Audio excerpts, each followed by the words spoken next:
Fala, meus amigos. Bom dia, boa tarde, boa noite. Bem, meu nome é Eliel, para quem não me conhece, para quem me conhece, prazer.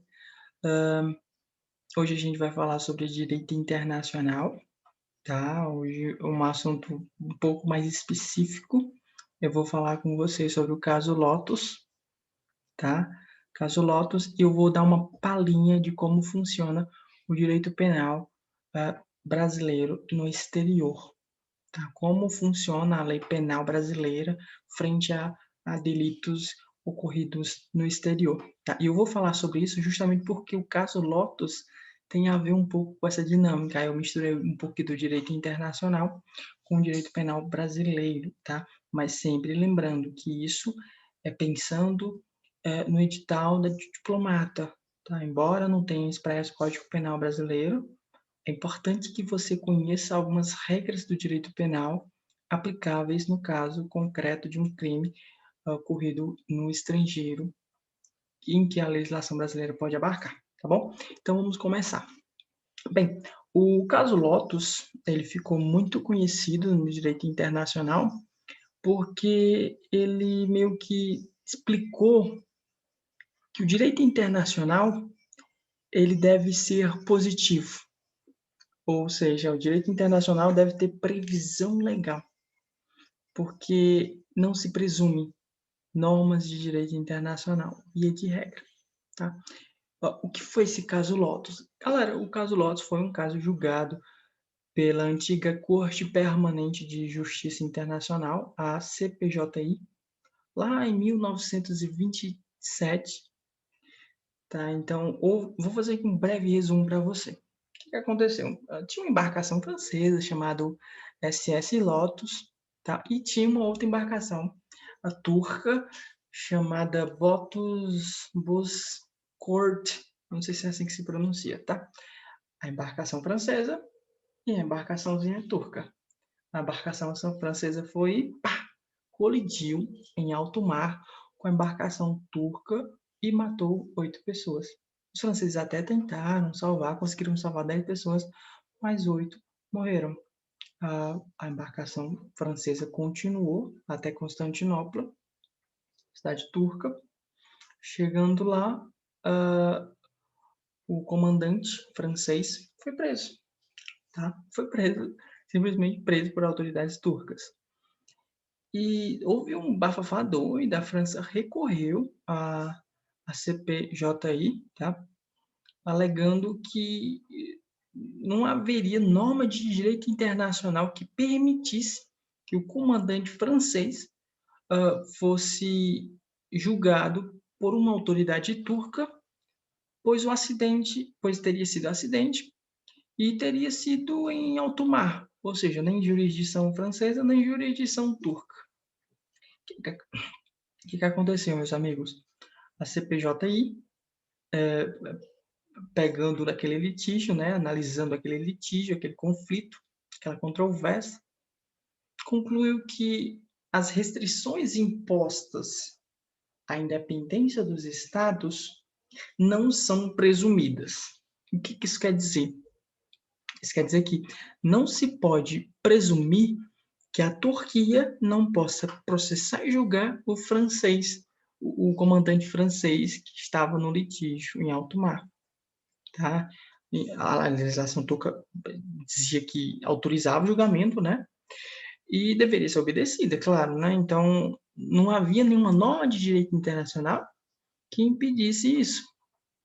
Então, segundo a CPJI, não se pode presumir que uma norma não se pode presumir que haja uma norma limitando a independência do Estado. Deve haver uma positividade do direito internacional. O direito internacional deve ser expresso, tá? Não se pode presumir limitações à independência de algum Estado, tá? Então, nesse caso Lotus, ficou consignado que os estados eles têm liberdade para estabelecer a sua jurisdição penal sobre qualquer fato, mesmo que ocorra no exterior.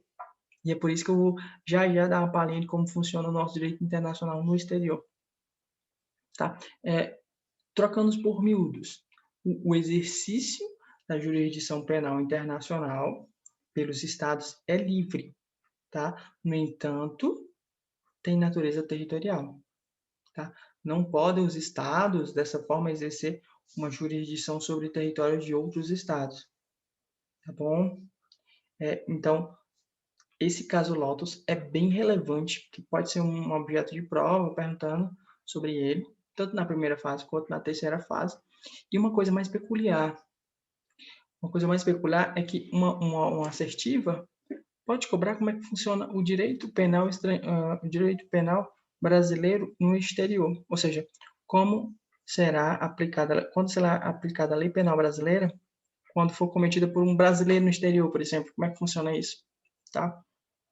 No direito penal, a gente chama isso de extraterritorialidade, ou seja, quando o crime é cometido no estrangeiro, tá? Mas vai ser abarcado pela legislação penal brasileira, ok? O contrário, quando for cometido por um estrangeiro no Brasil e, e for aplicado, um estrangeiro ou nacional, tá? Foi aplicada a lei estrangeira, penal estrangeira, isso é chamado de intraterritorialidade. É o oposto, né? Quando o crime é cometido no Brasil, mas haverá uma lei penal estrangeira. Intraterritorialidade. Extraterritorialidade, quando o crime é cometido no estrangeiro, mas será aplicada a lei penal brasileira. Tá bom? Fechou. Gente, vamos falar basicamente dessa territorialidade, né? O artigo 5º do Código Penal ele fala que aplica-se a lei brasileira sem prejuízo de convenção, tratado e regra de direito internacional cometida no exterior, cometida no território, ao crime cometido no território nacional, tá? Então, você percebe que o próprio Código Penal ele aplica a territorialidade mitigada, tá? Ou seja, comporta exceções, não é uma territorialidade absoluta, tá? Ele fala assim, ó, aplica-se a lei brasileira sem prejuízo de convenção, tratado e regra de direito internacional em crime cometido no território nacional, ou seja, o crime que for cometido no Brasil, via de regra, será julgada pela lei penal brasileira, sem prejuízo de uma convenção internacional ou alguma coisa internacional. Então, anota no seu caderno. A territorialidade presente no Código Penal é mitigada, porque existe possibilidade de haver exceção, seja por convenção, seja por tratado, seja por regra de direito internacional. Tranquilo, né? Só que assim, lá no artigo 7º, o Código Penal já elenca situações em que o crime foi cometido no exterior, mas vai aplicar a lei brasileira. Isso é importante aqui, já pensando no intervalo, no intercâmbio internacional com o direito interno. Tá? Então, decora essas hipóteses. Ó, ficam sujeitos à lei brasileira, embora o crime cometido no exterior.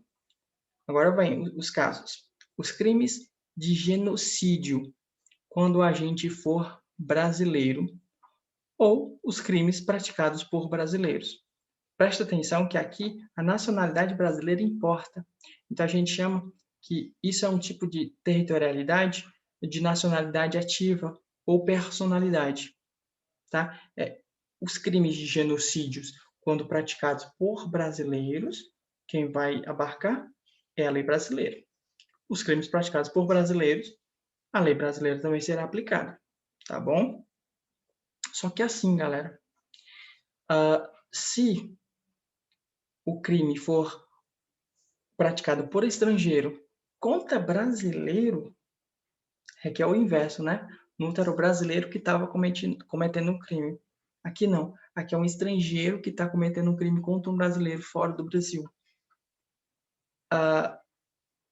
Poderá ser aplicada a lei brasileira, tá bom?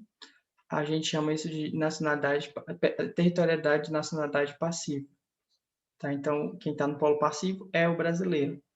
No outro, quem estava no polo ativo era o brasileiro. Tá? Então, é uma dificuldadezinha, assim, uma diferenciação bem importante. Outro, também chamado de domicílio, né? Territorialidade de domicílio é quando o crime for de genocídio praticado quando a gente for domiciliado no Brasil, tá? Quando for domiciliado no Brasil, crime de genocídio, domiciliado no Brasil, será aplicado a lei brasileira. Também tem um caso em que o Brasil se obrigou a reprimir. Isso é interessante, né? Casos em que o Brasil se obriga a reprimir, aplicará-se a lei penal brasileira, tá? Esse se obrigar a reprimir vem desde convenção ou tratado internacional, tá bom? Por último, amigos, tem alguns que são bem mais específicos, ou seja, contra a vida, crimes contra a vida ou a liberdade. Preste atenção que são só esses dois tipos, tá? Crimes contra a vida e crimes contra a liberdade do presidente da República. Ou seja, tentativa de homicídio contra o presidente da República ou cárcere privado do presidente da República. Será aplicada a lei brasileira. Assim como crimes contra o patrimônio, fé pública da União, Estado, DF, município, território, empresa pública, sociedade de economia mista, qualquer um, autarquia, fundação, tudo do poder público brasileiro, se for contra o patrimônio do poder público brasileiro, também será aplicada a lei brasileira, tá bom? A administração pública em geral, como um todo, ok? E por fim, meus amigos, é um caso bem relevante, tá? Preste atenção, os crimes praticados em aeronaves ou embarcações brasileiras, mercantes ou de propriedade privada, quando em território estrangeiro e aí não forem julgadas, tá? Então preste atenção, tenho um crime cometido em alguma aeronave, alguma embarcação, e quando lá no estrangeiro não for julgado, se lá não for julgado, a lei penal brasileira será aplicada, tá bom? Por fim, meus amigos, é bem relevante que você saiba que o território nacional, de acordo com o Código Penal brasileiro, ele pode ser estendido. Como assim? Ele pode ser estendido a embarcações aeronaves, tá? Quando essas embarcações aeronaves estiverem prestando serviço ao governo brasileiro. Então, por exemplo, o avião do presidente da República é como se fosse uma extensão do território nacional, ou seja, se um crime acontecer lá dentro de um avião fazendo serviço ao governo federal, por exemplo, se um crime acontecer dentro desse avião, a lei aplicada será brasileira, embora o avião esteja em território chinês, em território russo, em território americano, tá?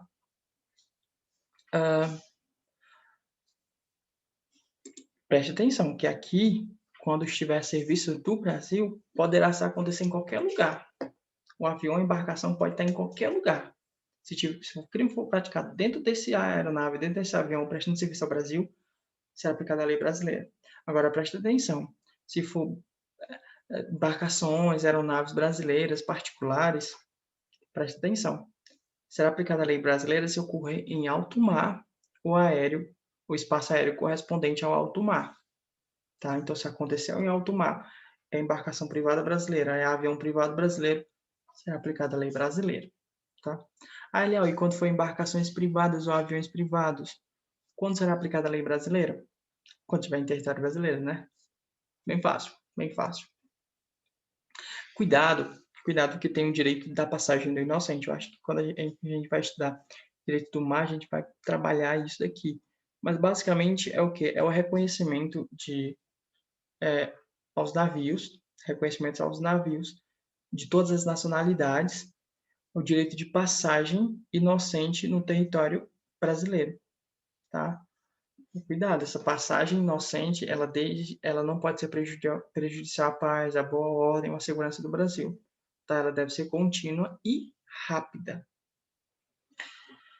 Gente, para finalizar, eu quero só para falar para vocês que essas hipóteses de extraterritorialidade que eu falei para vocês, elas podem ser condicionadas ou incondicionadas. Condicionadas ou incondicionadas aqui, Eliel. Bem, os crimes contra o presidente da República, a vida e a liberdade do presidente da República, contra o patrimônio público, tá? Ou contra ou crimes de genocídio quando for brasileiro ou domiciliado no Brasil, todos esses crimes são de naturezas incondicionais, tá? Então eles ocorrem independentemente de qualquer ação, tá? Independentemente dele ser julgado no estrangeiro e absolvido, ou condenado no estrangeiro. Não depende disso, depende de ter sido absolvido ou condenado no estrangeiro. Esses crimes que eu elenquei para vocês, eles serão aplicados também à lei brasileira, tá? Se o crime for de mesma natureza lá no estrangeiro, a pena lá do estrangeiro será atenuada aqui no Brasil, tá? E se for crimes diversos, acaba que nem só diminui, né? Computa alguma coisa. Preste atenção que a lei de tortura também prevê que o crime de tortura também é um crime incondicionado, ou seja, se for absolvido, se for condenado no estrangeiro, também será aplicada a lei brasileira, independentemente disso. Só que tem alguns crimes que são condicionados, tá?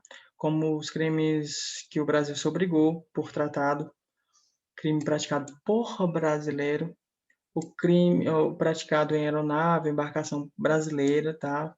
Privada, quando é em território estrangeiro e não for julgado lá, tá? Então são vários requisitos. Ocorreu em aeronave ou embarcação privada, em território estrangeiro e não foi lá julgado, tá? Se acontecer esses requisitos, ou for crime praticado contra o brasileiro, ou o Brasil se obrigou a reprimir por tratado internacional, é importante que haja alguns requisitos, ou seja, algumas condições para que seja aplicada a lei brasileira. Uma delas é o agente entrar no território brasileiro, tá? Esse crime praticado no estrangeiro ser tipificado na lei brasileira, tá? E o Brasil tem a autoridade de extraditar. O agente ele não pode ter sido absolvido ou cumprido pena no estrangeiro. E ele também não pode ter sido perdoado no estrangeiro ou qualquer outro motivo ter a sua punibilidade extinta, tá? Então, tem que acontecer essas 5 coisas para ele poder ter a aplicação da lei, para poder ter a aplicação da lei brasileira. Meus amigos, sim, isso é importante. Ó, a lei brasileira, ela aplica-se também a crimes cometidos por estrangeiros contra brasileiros fora do Brasil, se reunidos tudo aquilo que eu já falei, tá? Se o estrangeiro entrar no Brasil, se o crime, se ele não for absolvido, o crime tem que ser punível no Brasil, ele não pode ter tido a punibilidade extinta. Tem que acontecer também que não for pedido ou for negada a extradição, tá? Ou seja, o estrangeiro praticou um crime contra um brasileiro, veio para o Brasil e tal, o crime é igual no Brasil, mas ele foi negado a sua extradição, ou seja, ele quis voltar para lá e não pôde. Houve requisição do Ministério da Justiça para isso. Se acontecer isso, será aplicada a lei brasileira também, tá bom? Meus amigos, esse vídeo deve ter ficado um pouco extenso, mas eu espero que você tenha gostado da explanação que eu falei para você sobre o caso Lotus e sobre essa palhinha do direito internacional, tá? Porque é importante. Eu expliquei o caso Lotus basicamente só para explicar depois o direito penal brasileiro aplicado no exterior, porque pode ser que caia na nossa prova, né? Pode dar um caso bonitinho, brasileiro, cometeu um crime no estrangeiro, como ele poderá ser julgado aqui no Brasil? Poderá cair, é uma coisa de direito internacional, não só direito penal, tá bom? E como o edital de direito é um pouco extenso, pode ser que ele ache uma brechinha lá para cobrar isso, tá? Se você gostou, curta o vídeo, compartilhe, siga o canal, tá? E se Deus quiser, nos veremos lá no Instituto Rio Branco. Um grande abraço e até mais.